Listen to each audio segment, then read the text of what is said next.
Most people think that the goal is to go viral.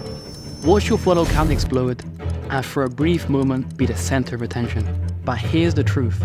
You don't want to go viral, you want to build a movement. Something bigger than a momentary spike in attention. Something that lasts. Something that people can't seem to look away. Working with Daniel Dalen, one of the top names in personal branding, I have a behind the scenes view of how Daniel built a cult-like movement, and how I helped contribute to multiplying that movement. The meticulous strategies, the methodologies. I'm gonna put that emotion. I already have Anton and Giovanni. Everything that goes into building a personal brand that people don't just follow, they believe in.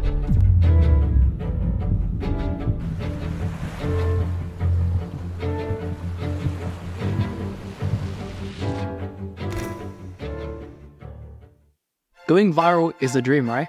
A single video, a tweet, a post, reaching millions overnight. But let's break it down. When something goes viral, it spreads. It's explosive. It's the kind of content that's made to get attention fast, but does it last? The focus is mass appeal.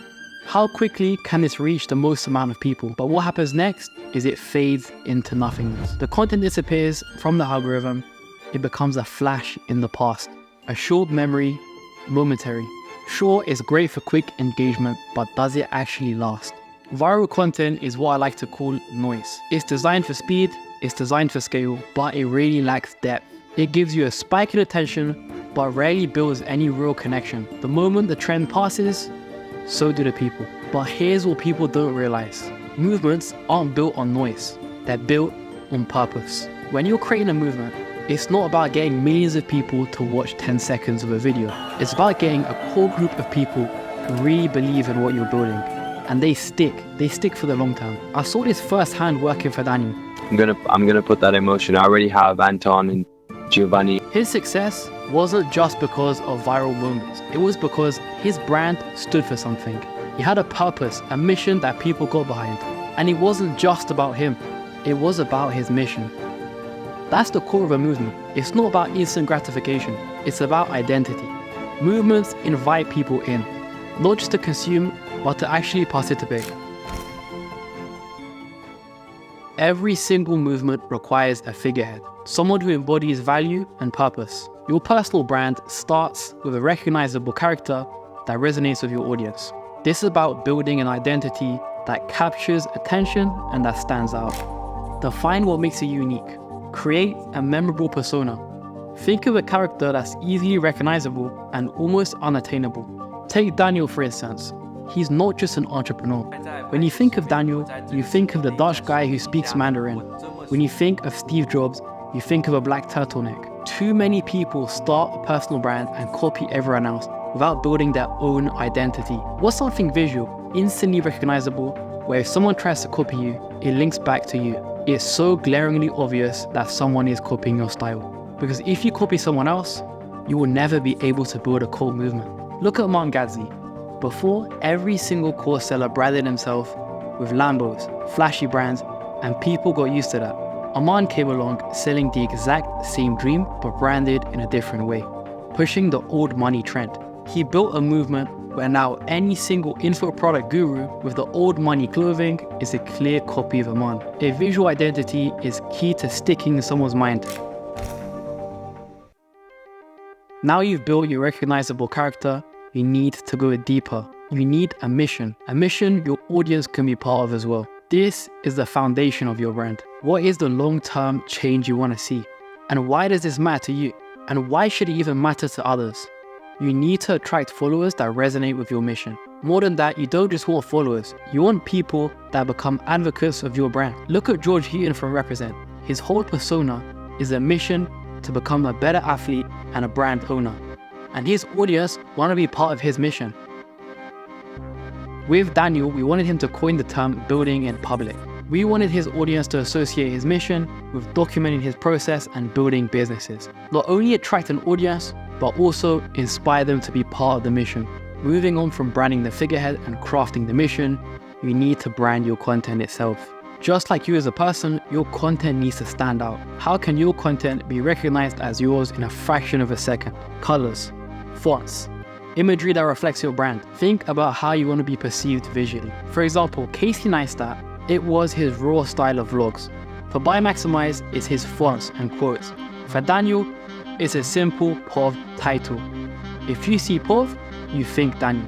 If someone sees your content without seeing you and they don't know that the content is yours, you're doing something wrong.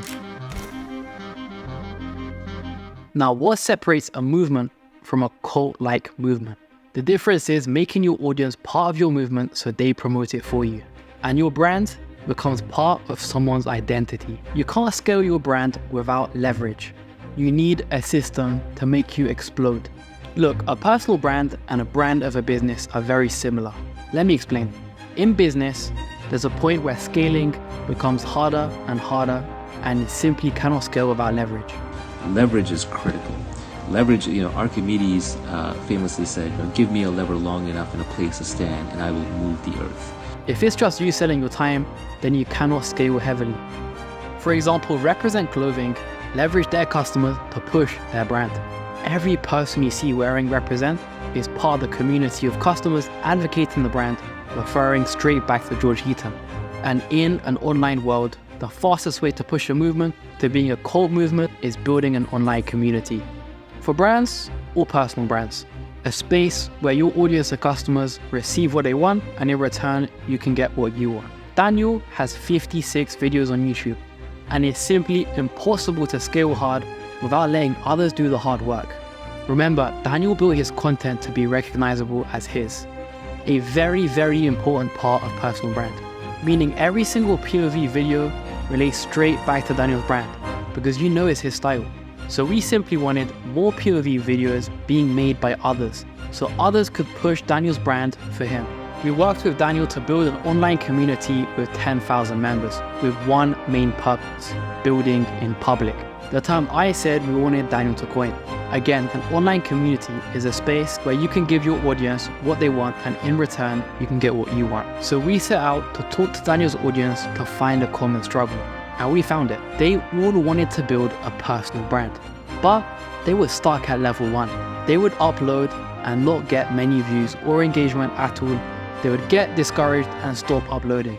So we created a community strategy to encourage people to post building in public videos, of course using Daniel's signature POV style.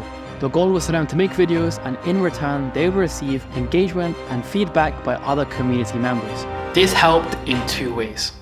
Firstly, it solved their problem of feeling like they were posting into a void.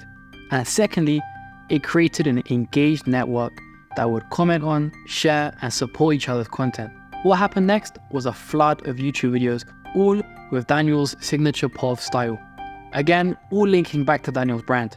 These videos didn't just help promote Daniel, they actively were pushed through the algorithm. Why? Because videos with POV in the title would instantly get views, so the algorithm pushed those videos further.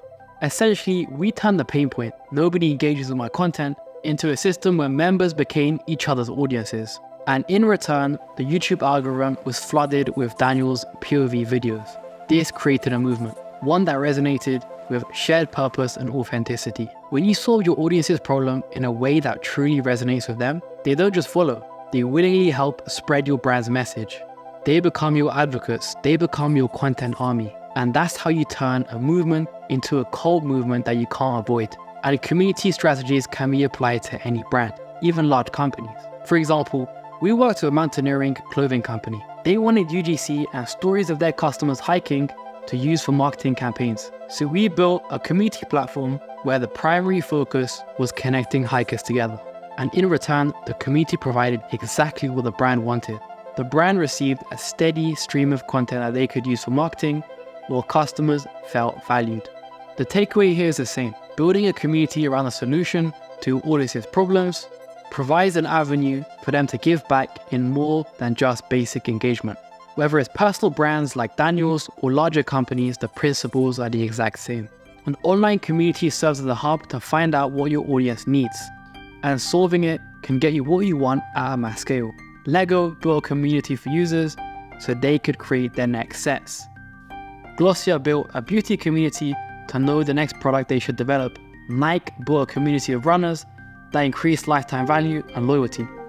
So if you're thinking about building a brand, ask yourself, do you want to go viral? Or do you want to build a cult movement? Don't focus on going viral. Focus on how you can solve your audience's problems so they can push your brand.